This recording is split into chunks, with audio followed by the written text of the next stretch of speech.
오늘 저는요 갈라디아서 6장 14절 말씀을 가지고 예수 십자가 외에는 결코 자랑할 것이 없다라는 제목의 말씀으로 은혜받게 만들어 합니다. 사람마다 자랑할 것이 참 많은 것 같습니다. 물질이 많은 사람은 물질을 자랑합니다.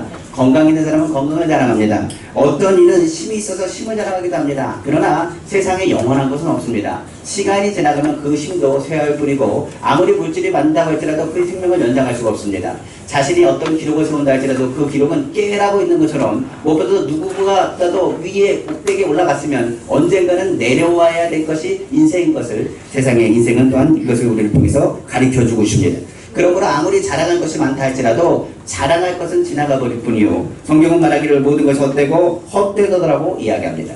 그러다 보니 바울은 말하기를 자랑할 때 누구에게 자랑하느냐 하나님 영광을 위해서 오직 주 안에서 자랑할 것을 명령하고 있습니다. 특별히 무엇보다도 바울이 자랑한 것 다른 것을 통하며 예수 그리스도를 자랑하고 더 나아가서 예수 그리스도의 십자가를 구체적으로 자랑함을 통하여 오직 나의 자랑은 예수님이라는 것 그리고 예수 그리스도의 십자가라는 것을 오늘 본문에서도 고백하고 있는 것입니다. 그러므로 예수 그리스도의 십자가 그 외에는 내가 결코 자랑하지 않겠다라고 말한 것은 다른 것을 얘기하지 않습니다. 예수 그리스도의 십자가 외에는 자랑하지 않겠다라고 결단한 것과 동일한 의미를 담고 있는 것입니다. 그러므로 오늘 바울이 왜 이토록 예수 그리스도의 십자가만을 매달리고 예수 그리스도의 십자가를 자랑하고 있을까? 이것을 통해서 우리에게 주시는 메시지가 있습니다. 오늘 그 메시지를 통해서 우리 또한 오늘 이 시간 은혜 받는 귀한 시간 되게 하시고 십자가의 능력이 우리 성도들 가운데 흘러가기를 다시 한번 주님의 이름으로 축원합니다. 첫째로 바울에게 있어서 십자가는요 그냥 십자가가 아닙니다. 바로 예수님을 만나는 장소가 바로 십자가였습니다. 예수님은 어떤 분이냐? 부활하신 분입니다. 그리고 예수님은 어떤 분이냐? 우리를 위해서 죄를 위해서 십자가 되시고 죽으신 분입니다. 바로 그 십자가가 바울에 있어서는 예수님을 만나는 장소요 예수 그리스도의 능력을 체험하는 장소였다고 성경은 말하고 있는 것입니다. 원래 바울은 유대인입니다. 그리고 유대인뿐만 아니라 바리새인 중에 바리새인입니다. 율법은 흠없는 자입니다. 그리고 더 나아가서 로마 시민권자입니다. 그렇기 때문에 십자가의 의미를 누구보다도 잘 압니다. 로마 시민권자인 그가 로마 이방인의 바로 사형틀이 되는 죄수의 중에서도 괴수만이 달리는 것, 죄 중에서 그냥 죄가 아니라 중범죄자만 달리는 것이 바로 십자가라는 사실을 누구보다도 잘 아는 것이 누구냐? 바로 바울입니다. 특별히 바울의 입장에서 봤을 때 그 십자가는요 우리가 생각하는 것처럼 옷을 걸치는 것이 아닙니다. 아예 다 깔게 벗겨놓고 그것에 십자가에 매달려서 부끄러움과 수치를 상징하는 것이 바로 십자가였습니다. 그러므로 로마에 있어서 웬만해서 로마 시민권자들은 십자가에 달리거나 그런 죽음을 맞이하지 않습니다. 오히려 굉장한 죄를 지은 죄인들만이 지는 것이 십자가였기 때문에 십자가에 진 사람이 메시아라고 이야기하는 그 말 자체가 바로 변화되기 전 바울의 입장에서는 절대적으로 받아들일 수가 없는 사건이었습니다. 특별히 유대인에 의해서도 나무에 달린 자마다 저주를 받은 자라고 이 성경의 레위기에서 말한 것처럼 나무라는 그 십자가 위에 달린 예수님은 어떤 사람이냐? 하나님이 버림받은 사람이고 저주를 받은 사람이라고 이야기하고 손가락질 당하게 합당한 형벌이 무엇이냐? 십자가의 형벌이었다는 사실 또한 이야기할 수가 있는 것입니다. 그러므로 바로 그 사람이 메시아다라는 말이 바울에게는 굉장히 거슬리는 이야기입니다. 특별히 그가 십자가에서 죽으셨다라는 말은 굉장히 수치와 부끄러움을 상징하기 때문에 오히려 그가 메시아가 될 수 있다는 그 자체만으로도 뭐가 되느냐? 신성 모독이라 생각하고 오히려 예수를 믿는 사람들을 어떻게 하는 것 부정하고 이야기했던 것을 알 수가 있습니다. 그 예수님이 또한 뭐 하셨다고요? 부활하셨다는 겁니다. 그 부활하셨다는 얘기는 더 큰 신성모독이라고 그들은 주장한 것이죠. 그러므로 부활하신 예수님을 만나기 전까지 예수님을 믿는다는 것 그것은 바울에게 있어서는요 절대적으로 불가능한 일입니다. 그렇기 때문에 율법으로나 유대인으로나 그의 삶의 모든 모습을 봤을 때 그가 예수님을 믿는 것은 부활하신 예수님을 만나주지 않고서는 불가능한 일이에요. 오늘 이 자리에 기억해 보십시오. 우리가 예수 믿는다는 건 솔직히 불가능한 일입니다. 누가요? 예수 그리스도께서 우리 가운데 역사하시고 만나주지 아니하시면 여기서 만날 수 있는 분은 한 분도 없어요.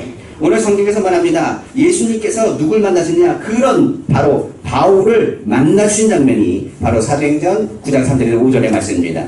사울이 길을 가다가 다메섹에 가까이 이르니 호련히 하늘로부터 빛이 그를 둘러 비추는지라 땅에 엎드려져 들으네 소리가 있어 이르되 사울아 사울아 내가 어찌하여 나를 박해하느냐 하시거늘 대답하되 주여 누구시오니까 이르시되 나는 내가 박해하는 예수라. 그때 충격을 먹는 거예요. 왜 그러냐면 자기가 얘기했던 목수 출신인 예수 그런 십자가의 부끄러움을 가지고 달린 죽은 예수 그가 뭐 하셨다는 것 부활하셨다는 것을 부정했는데 부활하신 예수님이 그를 만나주신 것입니다.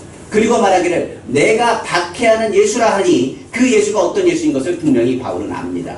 그리고 나서 부활하신 예수님을 만나자마자 그는 깨닫기 시작하죠. 그리고 예수님을 믿기 시작하자마자 그가 한 행동은 회개였습니다.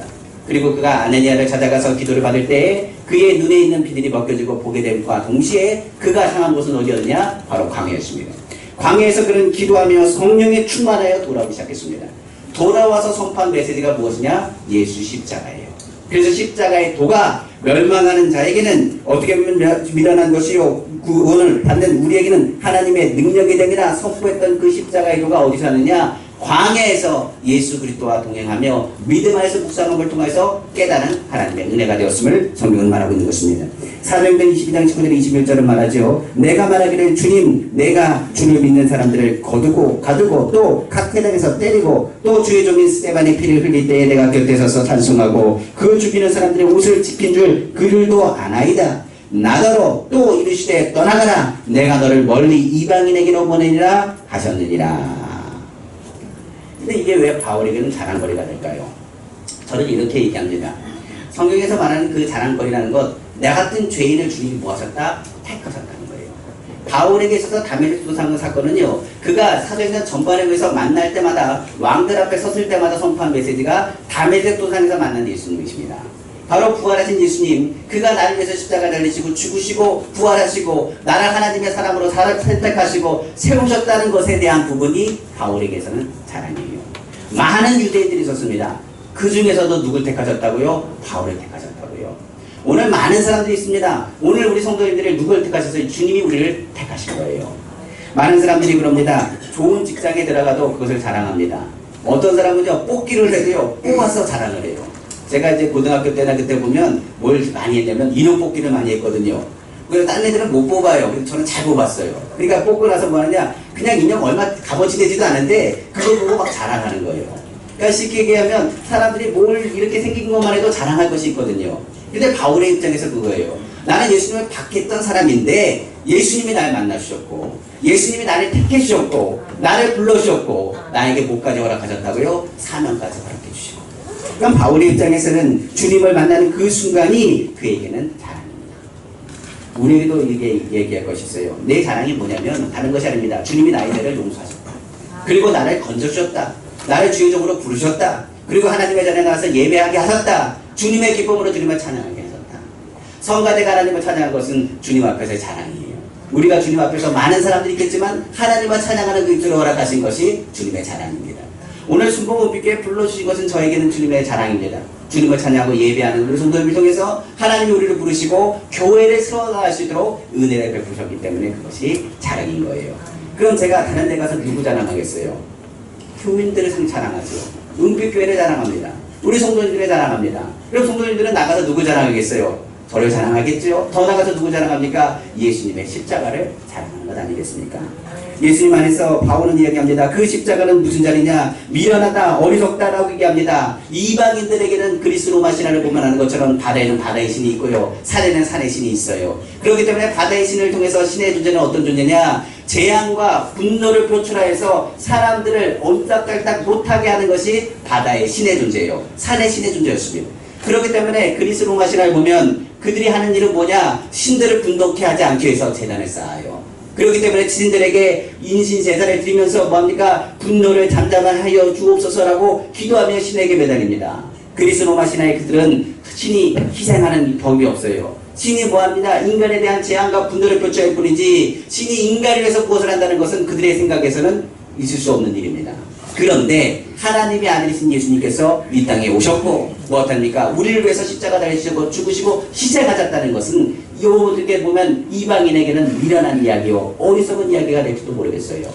유대인의 관점에서는 십자가에 달리신 예수님, 그 예수님을 인정한다는 것은 무엇이 되느냐? 유대인들이 외쳐서 예수는 이단이고 예수는 무엇이라 바로 하나님의 아들이 될 수 없다라고 손가락질하면서 예수님의 십자가에 못 박으라고 외쳤던 민족들이 누구냐? 바로 유대인이었습니다.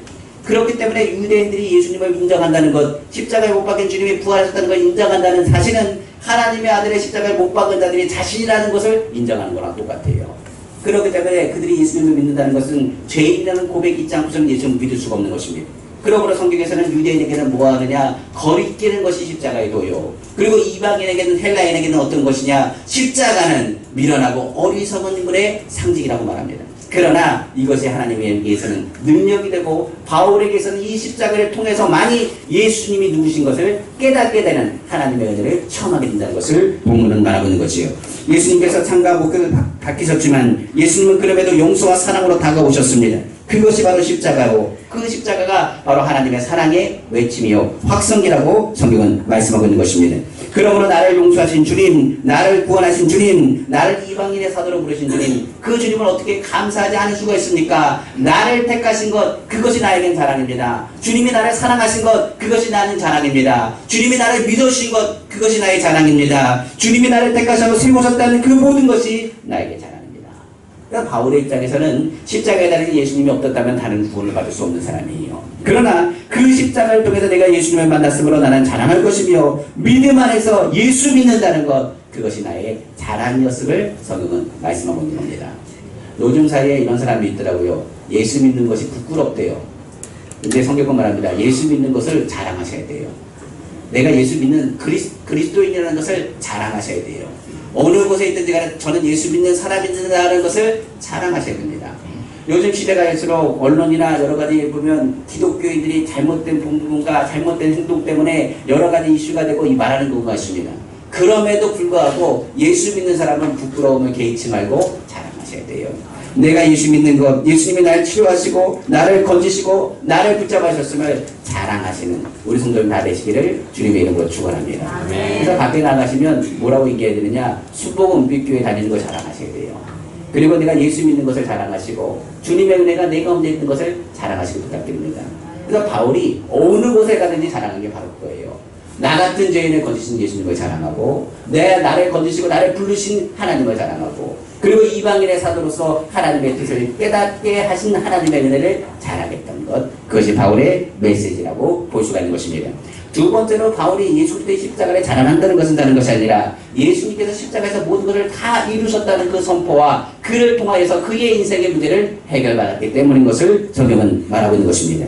바로 예수님의 십자가에서 그리신 그 보혈이 죄인된 우리를 의롭게 하시고 할 수 없는 것을 할 수 있게 하셨습니다. 더 이상 바울에게는 문제가 더 이상 문제가 아니고 모든 해결이 예수 그리스도의 십자가 앞에서 풀리게 되었음을 성경은 말씀하고 있는 것입니다. 바울은요 율법에 능통한 사람입니다. 그는 가말리엘을 선택할 정도로 그는 뛰어난 사람이었습니다. 우리가 아는 것처럼 바울이라는 사람이 어떤 사람이냐? 성경에서 보면 로마 시민권자를 가진 신분뿐만 아니라 그는 율법으로서는 흠없는 자고 할례를 받고 모든 죄를 통하여 하나님의 은혜와 하나님의 사랑을 해서 몸부림친 사람이 누구였느냐? 바울이었던 것을 우리가 알 수가 있습니다. 그러나 바울이 다른 사람보다 공부를 많이 했기 때문에 오히려 그것이 자랑이 될지도 모르겠습니다. 그가 가말리엘 문화적인 것이 또 자랑일지도 모르겠습니다. 그러나 성경을 보면 바울이 예수님을 만나고 나서 깨닫고 선포한 것이 나에게 갖고 있는 지식과 나에게 갖고 있는 모든 것이 나에게는 모백게 되지 않느냐, 바로 배설물로 여길 수밖에 없다고까지 성경은 고백했던 것을 우리는 알 수 있습니다. 그가 그렇게 고백한 건 다른 것이 아닙니다. 공부하고 공부할수록 무엇을 깨닫느냐? 자신이 어렵다, 자신이 부족하고 자신이 죄인이라는 것을 더 깨달을 수밖에 없다는 것을 깨닫게 되는 것입니다. 저도 이제 기타를 배우다 보니까 한 3개월까지는 쉽게 치더라고요. 어느 정도까지 치는데 어느 정도 선이 넘어가기 시작하면 그때부터는 어려워요. 그것을 넘어서야 되는데 그걸 넘어서야 실력이 되고 능력이 됩니다. 저희 아이도 보니까 피아노를 치는데 어느 날 보니까 피아노가 너무 치기 싫대요. 왜 치기 싫을까 했더니 어느 순간 이게 너무 어려운 거예요. 그러니까 처음에는 그냥 도레미파솔라시도 치고 이렇게 하니까 크니까 좋은데 어느 정도 수준이 되니까 이제 이것을 치기가 어렵고 힘든 겁니다. 그것을 뛰어넘어야 그것이 능력이 되고 실력이 되는 거죠. 공부도 그렇습니다. 마찬가지로 하면 할수록 끝없는 것이 학문이라고 얘기하는데 마찬가지로 바울이 율법을 공부하면 공부할수록 율법을 지킬 수 없는 것이 우리의 모습인 걸 깨닫게 되는 거예요. 더욱더 그것 가운데서 뭐가 될 수 없느냐? 구원을 정말 이룰 수 있을 것인가? 하나님을 기쁘시게 할 수 있을 것인가를 염두하고 생각하고 갈등했던 사람이 누구냐? 바로 바울이라는 사실을 우리는 알 수가 있습니다. 그렇기 때문에 그가 하는 행동이 뭐냐? 하나님을 기쁘시게 하고 하나님을 사랑한다는 걸 표현하기 위해서 그가 할 수 있는 방법은 바로 다른 것이 아닙니다. 예수라는 그 이단을 처단하는 거예요. 바울은 더 열심히 예수 믿는 사람들을 잡으러 다녔습니다. 예수 그리스도가 하나님의 아들인 것을 몰랐어요. 그러나 예수를 잡는 것이, 예수 믿는 사람을 잡는 것이 무엇이냐? 하나님의 사랑하는 증거요, 하나님의 믿음을 증거요, 자신의 선을 이룰 수 있는 증거라고 또 믿었기 때문에 오히려 더 힘을 내서 예수 믿는 사람을 핍박했던 것을 우리는 성경 통해서 알 수가 있습니다. 그런 스데반이 죽는 자리에서도 바울은 당연한 듯 생각했습니다. 그러나 그럴수록 살인과 여러 가지 어려움이 다가올수록 그는 깨닫게 되죠. 이것이 구원의 문제를 해결하지 않는다는 것을 깨닫게 된 것입니다. 그리고 나서 어떻게 되냐? 다메섹에서 예수님을 만나고 나서 그 문제가 무엇에 해답이 있다는 것을 그가 또한 깨닫게 됩니다. 바로 율법을 보면 볼수록, 하나님의 말씀을 보면 볼수록, 예수님을 만나면 만날수록 내가 죄인 중에 계시라는 것을 깨닫게 되지요. 디모데전서 1장 15절에 말합니다. 위보다 모든 사람이 받을 만한 이 말이여, 그리스도 예수께서 죄인을 구원하시려고 세상에 임하셨다 하였도다. 죄인 중에 내가 괴순이라. 그러면서 로마서 7장 21절 25절에 이렇게 말합니다. 그러므로 내가 한 법을 깨달았노니 곧 선을 행하기 원하는 나에게 악이 함께 있는 것이로다. 내 속사람으로는 하나님의 법을 즐거워하되 내 지체 속에서 다른 법이 내 마음의 법과 싸워 내 지체 속에 있는 죄의 법으로 나를 사로잡는 것을 보는도다. 오라 나는 공고한 사람이로다. 이 사망의 몸에서 누가 나를 건져내랴. 율법이 건질 수 없다는 것을 그는 깨닫게 됩니다. 그렇기 때문에 예수님을 만나면 통해서 알 수 있는 것은 내 안에 무엇을 가져올 수 있느냐? 선한 마음도 있지만 악한 마음도 있다는 것을 깨닫게 됩니다. 그리고 죄에 대해서 연약함을 깨닫게 됩니다. 죄를 해결할 수 없다는 것을 깨닫게 됩니다. 나의 문제가 있다는 것을 깨닫게 됩니다. 이것을 해결할 방법이 없었다고 생각했는데 그가 예수 그리스도의 십자가를 통해서 깨닫게 되는 대목이 바로 7장 25절에서 8장 2절 말씀입니다. 우리 주 예수 그리스도로 말미암아 하나님께 감사하노니 그런즉 내 자신이 마음으로 하나님의 법을 육신으로는 죄의 법을 섬기노라. 그러므로 이제 그리스도 예수 안에 있는 자에게는 결코 정죄함이 없나니 이는 그리스도 예수 안에 있는 생명의 성령의 법이 죄와 사망의 법에서 너를 해방하였습니다. 그러니까 바울이 자랑할 수밖에 없는 것은 모든 문제의 답이 어디 있느냐? 예수 그리스도의 십자가밖에 없으며 그 십자가를 통해서 내가 죄에서 의롭게 되고 하나님의 자녀로서 회복할 수 있는 통로가 바로 유일하게 예수의 피 가운데 있다는 것을 그가 깨달았기 때문에 그렇습니다. 그러므로 바울은 예수 십자가 외에 이런 일이 있을 수 없다는 것을 압니다. 십자가의 은혜 없이 아무것도 자신이 아니라는 것을 압니다. 갈라디아 교인들을 향해서 많은 크리스찬의 문제가 내 노력, 내 결심으로 구원을 이룰 수 없다는 사실을 그들에게 바울은 깨달아 선포하는 메시지가 본문의 메시지라고 볼 수가 있겠죠. 그렇기 때문에 바울은 얘기합니다. 내가 무슨 말을 해도 그것은 구원이 없습니다. 구원을 이룰 만한 이름은 오직 예수 이름밖에 없으며 우리가 어느 곳에 가야지 예수 그리스도의 십자가를 통하여 그 은혜와 그 사랑을 깨닫지 않고서는 어떤 육체도 주님 앞에 나아갈 수 없다는 것을 바울은 선포하고 있는 것입니다. 갈라디아 교회에 전에도 한번 얘기했습니다. 유대파 그리스도인은 이단입니다. 그들이 어디로 들어왔냐? 갈라디아 교회에 들어왔습니다. 그리고 그들이 말하는 것이 겁니다. 예수의 십자가 보혈로 여러분들 구원받았습니까? 예, 여러분들 우리는 구원받았습니다. 그런데 그 온전하지 않습니다. 온전한 구원은 그게 아닙니다. 예수 그리스도의 이름을 믿고 이 십자가를 믿는다 할지라도 무엇을 했냐? 여러분들이 우리처럼 율법을 지켜야 되고 그리고 할례도 받아야 되고 전통을 지켜야 온전한 구원이 이르는 겁니다라고 이야기합니다. 그 말을 듣고 나서 갈라디아 교인들이 얘기합니다. 주님의 은혜가 얼마나 크고 사랑이 얼마나 놀라운지 우리가 주님에서 율법을 지키고 할례를 받는 것이 하나님이 기뻐하신 일이라면 그것을 통하여 구원을 이룬다면 우리가 해야 됩니까? 라고 귀를 기울여서 그들의 말을 듣기 시작합니다. 그때 바울이 얘기합니다. 여러분들 그 말 듣지 마십시오. 구원은 오직 누구밖에 없습니다. 오직 예수님밖에 없습니다. 여러분들의 율법, 여러분들의 노력, 여러분들이 할례 받는다고요. 할례 받는다고 구원받는다고 아닙니다. 죄에서 구원받는 증거가 할례가 될 수 없습니다. 우리에게 구원받는 증거는 모두 예수 그리스도의 십자가의 그 은혜를 체험하고 성령을 통해서 그 증거를 삼는 것입니다.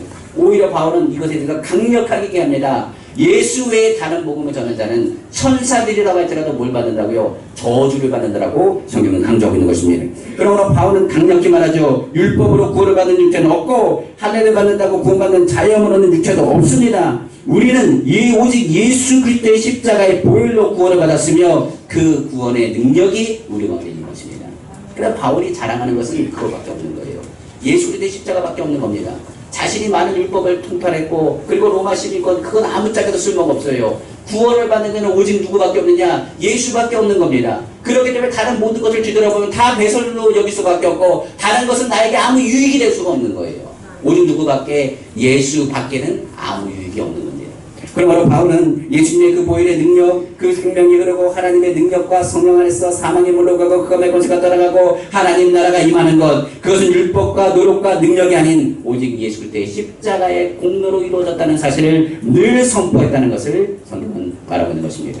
그렇기 때문에 성경에서 바울이 있었을 때 그 교회에, 바울이 섬기던 교회에서 어떤 소리가 나오느냐, 바로 그를 말하기를, 이를 통하여서 그가 말하는 예수의 복음을 통하여 그를 뭐라고 지칭했느냐, 바로 예수 복음을 전하는 자를 바로 그리스도인이라고 지칭했다는 사실을 우리는 기억해야 됩니다. 즉 사람으로는 할 수 없으되 하나님은 하십니다. 내게 능력 주면 내가 모든 것을 할 수 있습니다. 그러므로 바울은 이 예수 그리스도의 십자가를 자랑할 수밖에 없으며 그 십자가가 우리에게 능력이 된다는 것을 자랑하고 있다는 것을 성경은 말합니다. 제가 이야기를 왜 강화하게 아니면 다른 것이 아닙니다. 바울의 입장에서는요, 박해자였습니다. 박해자가 돌아서서 주님의 복음을 전하며 주님과 함께 박해를 받을 수 있는 것은 십자가의 능력을 체험하지 않고서는 불가능합니다. 이 얘기는 그렇습니다. 예수님으로 선포하고 십자가의 능력을 통하여 모든 허물을 덮으신 주님이 과거의 성찰을 덮어버리시고 하나님의 사명대로 거듭 일어나지 않고서는 예수 그리스도의 십자가를 자랑할 수 없다는 이야기입니다. 쉽게 설명하면 이럴 수 있습니다. 베드로의 이야기 우리가 알지 않습니까? 베드로가 예수님을 만났던 장소부터 시작해서 예수님에 대한 베드로의 이야기가 많이 있습니다. 그러나 예수님을 십자가에 달리는 그 순간에 베드로는 예수님을 3번이나 부인했습니다. 그리고 십자가 그 도상에 달렸을 때 예수님을 어떻게 했느냐? 십자가에 달리신 예수님을 보고 도망간 사람이 누구냐? 바로 베드로였습니다. 이미 베드로를 십자가에서 용서하시고 부활하여 다가오셨지만 베드로는 어떻게 합니까? 나는 주님의 사명을 감당할 자가 아닙니다. 도망갔던 사람도 누구냐? 바로 누구예요? 바로 베드로입니다. 그러니까 제가 이해가 가는 거예요. 바울이 왜 광야로 도망갑니까? 다른 것이 아닙니다. 주님 안에서 주님을 만났지만 자신의 죄가 너무 많잖아요. 이것이 은혜가 되고 능력이 되지 않으면 주님의 복음을 전할 수가 없어요. 그러니까 베드로 입장에서도 주님, 내가 주님을 사랑하지만 내가 주님을 어떻게 사랑하지만 내가 두렵고 떨리면 주님을 버릴 수도 있고 부인할 수 있는 연약한 존재라는 사실을 본인은 깨닫게 된 겁니다. 예수님을 부인했던 베드로, 그 베드로에 대해서 예수님은 찾아오셔서 내가 너를 사랑한다고 3번씩이나 말씀하시고 그의 상처를 보듬어 줍니다. 그리고 나서 마가의 다락방에서 성령 받고 나서 그가 하는 메시지가 이런 겁니다. 많은 사람들이 얘기합니다. 예수를 믿으세요. 예수 십자가를 믿으세요. 주님의 십자가로 여러분을 씻으셨습니다. 여러분을 새롭게 하셨습니다. 그 얘기를 듣자마자 많은 유대인들이 그 얘기를 듣고 이렇게 얘기합니다. 우리가 예수님의 십자가를 못 박아서 사람입니다. 우리가 예수님의 십자가를 못 박으러 외쳤던 사람입니다. 그런데 우리도 구원받을 수 있습니까? 어떤 이들은 탄식하는 소리를 얘기합니다. 당신의 말이 맞습니다. 그러나 어이할 거 우리가 예수님의 십자가에 못 박으라고 외쳤으며 예수님을 저주했던 자가 우리입니다라고 고백했습니다. 그때 베드로가 자신의 상처를 드러냅니다.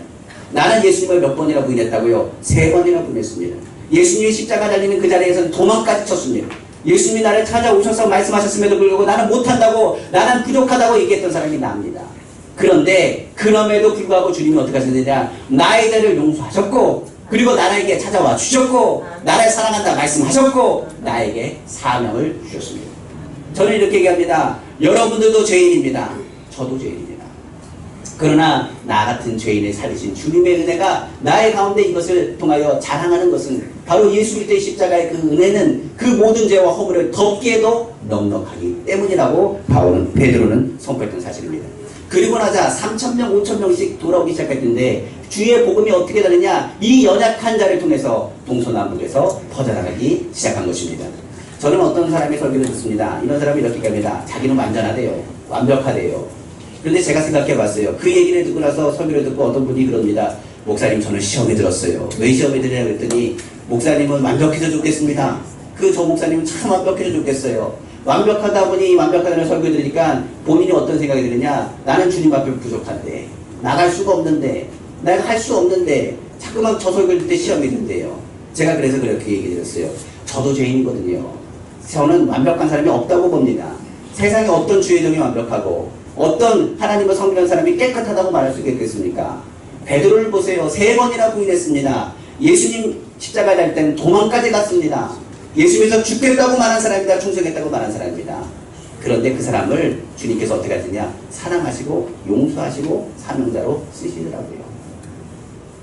우리에게 얘기하는 게 그거잖아요. 우리가 뭘 자랑할까요? 주님이 나를 쓰시는 걸 자랑하셔야 돼요. 주님이 나를 위해서 십자가 달리시고 죽으실 뿐만 아니라 내가 온전하지 않거든요. 그런데 주님이 나를 어떻게 하신다고요? 좋게 보시는 거예요. 내가 많이 부족하잖아요. 그런데도 주님이 좋게 보시는 거예요. 바울의 입장에서 완전히 박해있던 사람입니다. 예수 믿는 사람을 다 싸잡아서 죽이려고 했던 사람이 누구냐? 바로 바울이라는 사람이거든요. 근데 그의 마음이 하나님을 사랑하는 열정 있는 사람이에요. 그러니까 하나님이 보시기에 그 사람의 그 사랑의 열정이 굉장히 뜨거운 열정을 좋게 보신 거예요. 바울이 예수님을 박해했지만 예수님이 바울을 만납니다. 그리고 바울을 통해서 말씀하시죠. 그리고 이방인의 사도로 그를 말할 때 주님, 나는 주님을 박해했던 자입니다. 근데 주님이 말씀하세요. 뭐라고 말합니까? 몰라서 그래. 박해한 자, 오히려 네가 복음을 전할 때 많은 유대인들이 너에게 돌아올 것이고 이방인들이 너에게 돌아올 거예요.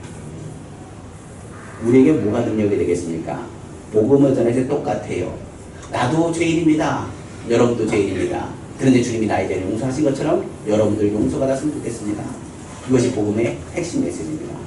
바울이 늘 자랑한 건 예수님이에요. 예수님 때문에 내가 구원받았습니다. 예수님 때문에 내가 치료받았습니다. 예수님 때문에 내가 승리했습니다. 예수님이 나와 함께 하십니다. 나의 자랑은 오직 예수님이십니다. 그가 순교하는 순간에도 예수 복음을 전했다는 사실을 우리는 기억해야 될 줄로 믿습니다. 그러므로 예수님으로 인하여 받은 상처, 죄, 연약함, 부족함이 바울에게는 뭐가 되면 다 은혜가 되는 거예요. 나를 통하여서 나같이 상처받은 사람 많습니다. 나같이 아픔 있는 사람 많습니다. 그 사람들을 향해서 뭐가 되느냐? 상처받은 위로자가 되고 그 사람을 향해서 그리스도의 선언을 바른 길로 인도하는 등불과 같은 사명을 감당할 수 있게 되는 것입니다. 마지막 세 번째로 바울에게 있어서 십자가를 강조하면 왜 바울이 이것을 강조할까요? 이는 다른 것이 아닙니다. 십자가의 그 능력을 강조할 뿐만 아니라 본인의 몸에 십자가의 흔적이 있기 때문이었다고 성경은 말하고 있습니다. 갈라디아서 6장 17절에 말합니다. 이후로는 누구든지 나를 괴롭게 하지 말라. 내가 내 몸에 예수의 흔적을 지니고 있노라. 성경 말합니다. 바울이 십자가를 자랑하는 것은 단순히 십자가를 자랑하는 게 아닙니다. 그 예수 그리스도의 고난받음과 고통, 그 모든 고통과 고난 가운데서 자신의 몸에 그 고통과 고난이 산겨지는 것을 통한 자랑을 또한 의미할 수 있는 겁니다. 바울의 몸에는 각종 고통의 흔적이 있습니다. 저도 목회하면서 교회에 다니면서 세워나가면서 굉장히 큰 상처가 있습니다. 지금은 있지만 마음의 상처가 이루 많은 적은 것이 아닙니다. 좀 많아요. 어제도 목사님 얘기하는데 목사님들이 그 얘기하더라고요. 목사님도 참 고통 많이 느끼셨겠어요. 고난 많이 겪으셨겠어요. 그랬어요. 그런데 제가 그랬어요. 웃으면서 그냥 넘어갑니다. 그리고 웃고 그냥 넘어가는 거죠. 시간이 지나 보면 많은 풍랑이 있습니다. 그러나 바울도 이런 부분들을 많이 강조했던 것 같아요. 바울은 예수님을 당한 고통이 많았습니다. 그 고통이 육체적인 고통은 이루 말할 수 없고요. 그러나 육체적인 고통보다 정신적인 마음의 고통이 더 컸다라고 성경은 말씀하고 있어요. 한번 볼까요? 고린도후서 11장 23절 28절 말입니다. 그들이 그리스도의 일꾼이냐 정신없는 말을 하거니와 나는 더욱 그러하도다. 내가 수고를 넘치도록 하고 옥에 갇히기도 더 많이 하고 매도 수없이 맞고 여러 번 죽을 뻔하였으니. 성경 말합니다. 많은 사람들이 교회 세운다고 오고요. 뭡니까? 교회를 책임지지 않고 떠납니다. 그리고 떠날 때마다 상처를 굉장히 많이 줘요.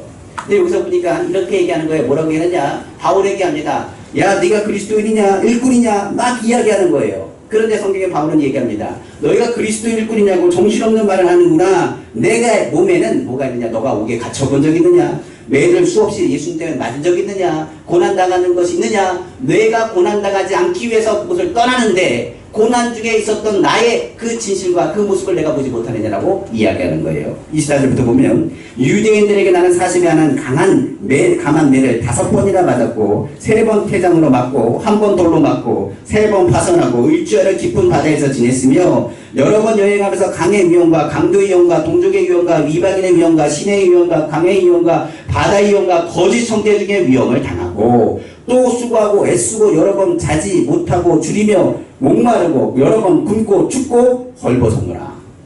이런 일들을 예수님 때문에 내가 했느냐? 교회를 세워나가면서 이런 일들을 내가 경험했느냐? 교회에서 너가 그렇게 헌신하고 이야기했다고 하는데 과연 그렇게 했느냐라고 바울이 묻는 겁니다. 그러면서 말하기를 28절이죠. 이 외의 일은 고사하고 아직도 날마다 내 속에 눌리는 일이 있으니. 여기서 얘기하는 건 육체적인 고통뿐만 아니라 내가 지금 걱정하는 것이 있는데 곧 모든 교회를 위하여 염려하는 것이다. 그러니까 바울은요 잠을 잘 못 잤어요. 지금은 맨날 염려한 겁니다. 성경에 바울이 빌립보서에서 감옥에서 얘기한 거 있죠. 아무것도 염려하지 말고 모든 일에 기도함으로 구할 것을 감사를 하나님께 하느라 모든 지각에 뛰어난 하나님의 평에 그리스도 예수 안에서 너희 마음과 생각을 지키시리라 말씀해놓고 본인은 뭐 하느냐? 교회를 위해서는 엄청나게 염려했습니다. 그의 서신서를 한번 보십시오. 에베소나 고린도 전후서나 내용들을 보시면 교회들이 흔들었던 이방과 우상들과 거짓 그리고 선지자들의 등장과 함께 교회 전반이 흔들리고 어려움 겪는 것을 발견할 수가 있어요. 그러나 바울은 얘기합니다. 교회를 예수님의 핏값으로 샀고 본인이 수고한 것이 다른 어떤 사도보다 더하여서 교회가 견고히 서기를 원했던 바울의 심정을 담아 매 순간마다 염려하고 땀 흘려 기도했던 것을 우리는 알 수가 있지요. 고린도서 3장 6절은 바울의 모습을 이리 표현합니다. 나는 심었고 아브로는 물을 주었을 때 오직 하나님께서 자라나게 하셨나니. 그러니까 교회를 세우는 건 하나님이 하세요. 그런데 바울은 얘기합니다. 심은 건 누가 했다고요? 내가 심었고 아브로는 뭐 했다고요? 물을 주었대요. 물 주는 것도 참 힘든 일이긴 한데요. 심는 건 정말 힘든 일입니다. 정말 힘든 일이에요. 왜 그 얘기를 하냐면 제가 여름방학 때 그 교회에서 뭐 있어서 이제 모내기인지 뭔지 하는지 갔어요. 갔을 때 봤는데 전 아무것도 모르고 시키니까 이 판을 하나씩 주더라고요. 가서 심는 거를 이렇게 가르쳐 주는데 근데 뒤죽박죽이죠. 전 잘 모르니까 이렇게 하면 안 된다고 심는데요. 기억나는 건 딱 하나밖에 없습니다. 엄청 힘들었다. 허리가 아프고요. 정말 내가 다시는 내가 이런 데 안 와야지. 그 다짐했던 그 어린 시절의 치욕이 있습니다. 엄청 힘들더라고요. 그러니까 바울이 심었다는 그 표현에는 모든 걸 담고 있어요. 엄청 힘들게 교회에 그 하나님의 말씀의 복음의 뿌리를 심었다는 것을 성경은 말하는 겁니다. 그러니까 그가 바울이 교회를 세우기 위해 얼마나 수고했는지 심는 건 굉장히 힘든 일이죠. 심는 건 힘든 일이에요. 그 일들을 감당했던 것이 바울인 겁니다. 그러나 고난 중에 오히려 바울은 기뻐했습니다. 그것은 주님을 위한 고난에 동참하는 일이라고 생각했기 때문에 그래요. 그러니까 우리가 주님의 일에 동참하는 것, 그것을 기뻐하는 거예요. 우리가 생각할 때 성전을 청소하거나 나무에 물을 주거나 하나님 헌신하는 일이나 모든 일에 기뻐할 수 있는 것은 무엇 때문에요? 우리가 주님의 일에 뭐하기 때문이라? 동참하기 때문이라. 우리가 항상 주님의 일을 주님 오실 그날 그 설날을 기대한다고 바울은 이야기합니다. 교회를 세울 때마다 바울의 몸에는 굉장한 고난의 흔적들이 담겨져 있었습니다. 고난이 있으면 있을수록 그가 묵상하는 건 뭘까요? 바로 주님의 십자가예요. 바로 항상 기뻐하라 가르치며 믿음의 주에 온전케 하시는 예수를 바라보며 십자가를 참으사 부끄러움을 개의치 않았던 것처럼 바울도 부끄러움을 개의치 아니하고 그 일들을 묵묵히 해나갔던 것을 알 수가 있습니다. 디모데후서 4장 7절에 8절에 말합니다. 나는 선한 싸움을 싸우고 나의 달려갈 길을 마치고 믿음을 지켰으니 이제부터는 나를 위하여 의의 면류관이 예비되었으므로 주 곧 의로우신 재판장이 그날에 내게 주실 것이며 내게만 아니라 주의 나타나심을 사모하는 모든 자에게 동이라. 아멘. 천국 가면요 자랑할 게 없대요. 왜 그러냐면 다 예수의 공로로 구원받았기 때문에 그렇습니다. 분명히 에베소 2장 8절의 구절은 이러거든요. 너희는 그 은혜에 의하여 믿음으로 말미암아 구원을 받았으니 이것은 너에게 난 것이 아니요 하나님의 선물이라. 행위에서 난 것이 아니니 이는 누구든지 자랑하지 못하게 함이라. 그러니까 이 사람들이 많은 사람 가운데서 주님의 일을 한다고 해서 그것이 자랑거리가 되지 않아요. 근데 뭐가 자랑이 되느냐? 바울은 얘기합니다. 자랑할 것이 하나 있는데 그것이 바로 천국에서의 긍정입니다. 무슨 얘기냐면 이거예요. 예수님이 부활하셨어요. 부활하시고 나서 제자들에게 보이게 뭔지 아십니까? 옆구리에 상자국가요. 양쪽에 못자국입니다. 이 상처에 대해서 지워지지 않고 그들이 봅니다. 그리고 나서 동마에게 말합니다. 믿음 없는 자가 되지 말고 믿는 자가 되라고 말씀하세요. 천국에 가면 다른 건 다 사라지는데 예수 그리스도를 위해서 고난당한 그 흔적을 주님께서 보시는 거예요. 그러면 주님께서 말씀하실 때 우리가 자랑하는 겁니다. 내가 주님을 위해서 이렇게 헌금했고 내가 이렇게 전도했고 내가 이렇게 복음을 전했고 내가 뭘 했고 내가 100명, 200명, 300명, 1000명, 만명을 했습니다. 그거 하나님 들은 게 아니에요. 주님은 말합니다. 너는 나를 위해서 흔적이 있느냐라고 묻는 거예요. 천국에 가서는 이런 자랑을 하는 겁니다. 내 안에 주님의 흔적이 있다는 걸 자랑하는 거예요. 바울은 그것을 기대하고 있는 겁니다.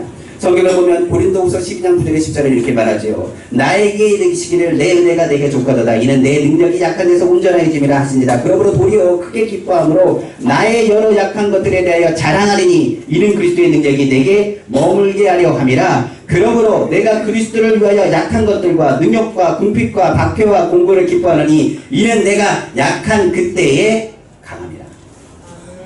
그러니까 예수 그리스도의 그 흔적이 나에게 뭐라고요?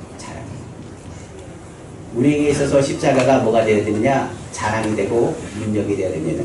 오늘 본문은 이렇게 갑니다. 저는 우리 순복음교회 성도님들이 예수님의 십자가 흔적을 뭐하지 않기 원하냐? 두려워하지 않기를 원합니다. 그러니까 몸에 흔적 생기는 걸 두려워하지 않기 원해요. 저도 초창기에 이제 목회하면서요, 굉장히 많이 두려웠어요. 솔직히 많이 두렵습니다. 그러니까 성도들이 두렵고, 물질적인 환경적으로 많은 두려움들이 많았습니다. 그런데 이제는 뭐 하느냐? 두려운 게 아니라 그냥 그 가운데서 흔적이 생길 때마다 그냥 감사해요. 왜 감사하느냐? 내가 주님 앞에 나아가서 자랑할 것이 있다는 것에 감사한 거예요. 주님이 원하시는 것은요, 이 땅 것에 몇 명을 전도했냐가 아까 얘기했죠. 그게 중요한 게 아닙니다. 실패할 수 있고 낙망할 수 있어요. 지금 개척교회 많은 목사님들 정말 힘들고 어렵게 목회하시는 분 많습니다. 그러나 그 목사님들이 하는 말이 동일해요. 내 몸에는 뭐가 있다고요? 그리스도의 흔적이 있다고요. 그리스도의 흔적은 이와 같습니다. 갈라디아서 2장 20절이죠. 내가 그리스도와 함께 십자가에 못 박혔느니 그런즉 이제는 내가 사는 것이 아니요 오직 내 안에 그리스도께서 사시는 것이라. 이제 내가 육체 가운데 사는 것은 나를 사랑하사 나를 위하여 자기 자신을 버리신 하나님의 아들을 믿는 믿음 안에서 사는 것이라. 나에게 있는 흔적은 영광의 상처가 될 것이라고 성경은 말합니다. 믿음으로 사는 데는 많은 고난과 흔적일 수 있어요. 가족이 핍박할 수도 있습니다. 주변에 있는 친척들이 핍박할 수도 있습니다. 그러나 예수로 인하여 핍박받는 것을 오히려 기뻐하래요. 주님을 말씀하십니다. 의에 줄이고 옥마를 드는 복이 있는 너희가 배부를 것이며, 너희가 예수 그리스도의 복음을 전하다가 그 핍박을 위해서 의에 이어 핍박을 받는 자는 복이 있나니 뭔지 아십니까? 천국이 저희 것입니다. 바로 천국에서는요, 의에 대하여 핍박받는 것, 주의 복음을 해서 핍박받는 그것에 대해서 자랑할 날이 올 것임을 성경은 말씀하고 있는 것입니다. 그러므로 바울은 예수님을 박해했던 자였습니다. 그러나 박해를 당하는 자가 된 것은 바로 예수 그리스도의 십자가요, 그에게 흔적이 있음을 자랑함을 통하여 주님의 능력이 우리 가운데 머물러 있음을 그가 깨달았기 때문에 그렇습니다. 그러므로 순교당하는 순간에도 바울은 예수를 외쳤습니다. 천국에서 십자가의 그 흔적을 그는 아마 증거하며 자랑할 것입니다. 은빛교회 귀한 성도님들도 예수 그리스도의 구원받은 성도들이 예수 그리스도의 십자가의 능력으로 살기 원하고, 예수 그리스도의 흔적이 우리 가운데 풍성하여서 주님 앞에 나아갔을 때 부끄러운 구원이 아니라 주님 앞에 기쁨과 감사한 마음으로 주님 앞에 나아가는 축복된 하나님의 은혜가 임하기를 다시 한번 주님의 이름으로 축원합니다. 아멘. 말씀을 마치겠습니다.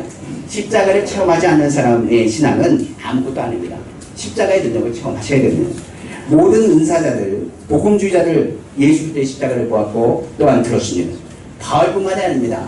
우리가 아는 조영기 목사님이나 오카노 목사님, 하용조 목사님, 스펄전 목사님, 모든 믿음의 복음주의의 거장들 모두가 십자가를 체험했습니다. 그들이 얘기하는 고백은 똑같습니다. 신앙생활을 하면 할수록 뭐밖에 없다고요? 죄뿐이 없다는 겁니다. 그래서 조영기 목사님 찬양 중에 그런 찬양 있잖아요. 뒤돌아보니 뭐밖에 없더라고요. 죄뿐입니다. 그 찬양이 있더라고요. 그러니까 은혜를 받고 나서 뒤돌아보면 다 걸어온 길이 뭐밖에 없어요. 죄뿐이 없습니다라고 고백했던 찬양 가사지요. 그러나 오직 자유함은 내가 의지하는 예수 십자가의 보혈의 공로 때문이다. 오늘 묻습니다. 하나님의 은혜로 사는 우리에게 예수님의 흔적이 있습니까? 한번 묻고 싶고요. 충분히 되 있습니까? 교회 세우는 데 있어서 힘들고 어려울 때 도망가지 않습니까? 아니면 상처받아서 그 상처를 회복하지 못하고 오히려 범죄하거나 연약하게 넘어질 때가 있지 않습니까? 근데 베드로가 얘기했습니다. 도망갈 수 있습니다. 그러나 주님이 사명을 주셨을 때는 도망가지 않고 뭐하기 원하냐? 주님의 일에 더 힘쓰는 자가 되기를 원합니다. 베드로가 그 복음을 전하고 나서 끌려갔지요. 그리고 공회에서 두들겨 맞았습니다. 그러나 그가 나오면서 하는 얘기가 그렇습니다. 내가 주님의 복음을 전하다가 얻어맞았음을 인하여 오히려 그는 더욱더 기뻐하고 즐거워했다라고 성경은 강조하고 있어요. 오늘 주님의 흔적 우리 안에 있는 것을 기억하고 부활의 생명이 우리 성도의 삶 가운데 풍성히 나타나시기를 다시 한번 주님의 이름으로 축원합니다. 기도하겠습니다. 사랑의 주 하나님 아버지, 우리의 자랑은 예수님의 십자가입니다. 하나님 십자가 외에는 우리가 자랑할 것이 없습니다. 아버지, 저 또한 자랑한 것은 주님의 십자가밖에 없습니다. 제가 아버지 순복음교회 아버지의 무엇보다도 시작할 때부터 시작해서 지금까지 이루신 하나님의 은혜를 어찌 잊지 못하겠습니까? 하나님 아버지, 잘난 것도 없고 연약하여 쓰러지고 넘어질 때도 많았습니다. 그러나 그 부족함이 오히려 주님의 기쁨이 되게 하시고 그 약한 것이 강한 것이 된 것은 바로 예수 그리스도의 십자가의 공로를 의지하고 믿음으로 나아가게 하셨기 때문에 그렇습니다. 그러면서 저는 칭찬받을 것을 기대합니다. 하나님, 주님에서 고난당하는 것은 내게 유익이라. 혹시 아버지는 우상의 문제로 인하여, 집안의 문제로 인하여, 환경의 문제로 인하여, 삶의 문제로 인하여 아버지 예수 믿는 것이 부끄럽게 생각하는 사람이 있습니까? 오늘 그것을 회개합니다. 예수 믿는 것은 자랑스러운 겁니다. 내가 예수를 믿는다는 것은 아버지는 정말 자랑스러운 일이요, 주님이 우리를 택하셨다는 것은 축복된 일입니다. 예수 믿는 사람은 상처를 상처로 남기지 않습니다. 그 상처가 오히려 복음을 전하는 하나님의 능력이 될 겁니다. 아버지, 우리 성도님들 삶 가운데 상처가 많습니다. 자녀에 대한 상처가 있고, 가정에 대한 상처가 있고, 환경에 대한 상처가 있을지 모르겠습니다. 그러나 그 상처는 아버지 후에 주의 복음을 전하는 강력한 무기가 될 것입니다. 바울에게 말한 사람들이 그 상처를 끄집어 까고 이야기했습니다. 내가 어떻게 그렇게 육체적인 가시가 있으면서 어떻게 남을 치료한다고 말하냐고 말했습니다. 그러나 바울은 얘기합니다. 이 몸이 너덜너덜해지고 이 몸이 죽을 고비를 넘어가면서도 내가 예수를 부인하지 않고 예수를 선포하는 것을 보면 내가 알지 못하느냐. 바로 이것이 복음의 핵심이라고 바울은 얘기했습니다. 하나님, 힘들어지면 힘들어질수록, 아프면 아플수록 더 예수 이름을 크게 부르짖게 하여 주옵소서. 이를 통하여 우리가 주님을 믿고 주님을 더욱 사랑한다는 것을 입술로 고백하고 삶 가운데 선포하기를 간절히 원합니다. 너희가 나를 인정하면 나도 너희를 인정하려니와 너희가 나를 부인하면 나도 너희를 부인하려 했습니다. 삶 가운데 주님을 인정하여 받는 모든 상처는 주님께서 기뻐하십니다. 오늘 우리 귀한 성도님들의 삶 가운데 그리스도의 흔적이 생기는 것을 두려워하지 말게 하옵소서. 오히려 그리스도의 흔적이 생기는 것을 기뻐하게 하시고 하나님의 영광을 돌리며 나아갈 수 있도록 축복하여 주옵소서. 많은 선교사님들이 아버지 죽음과 고통과 아버지 굶주림과 고난 가운데 주의 복음을 전합니다. 아버지, 그들이 그러나 기뻐할 수 있는 것은 주님이 그 모든 것을 공급자 되시고 주님의 십자가의 그 은혜가 그들의 삶을 주장했기 때문에 그렇습니다. 오늘 말씀 나누고 기도할 때 우리 성도님들이 주님의 십자가의 흔적, 그리스도의 능력이 늘 그 삶 가운데 풍성히 나타날 수 있도록 아버지 축복하시고 역사하여 주옵소서. 이 모든 말씀 사랑하신 우리 주 예수님의 이름으로 감사하며 기도합니다. 아멘.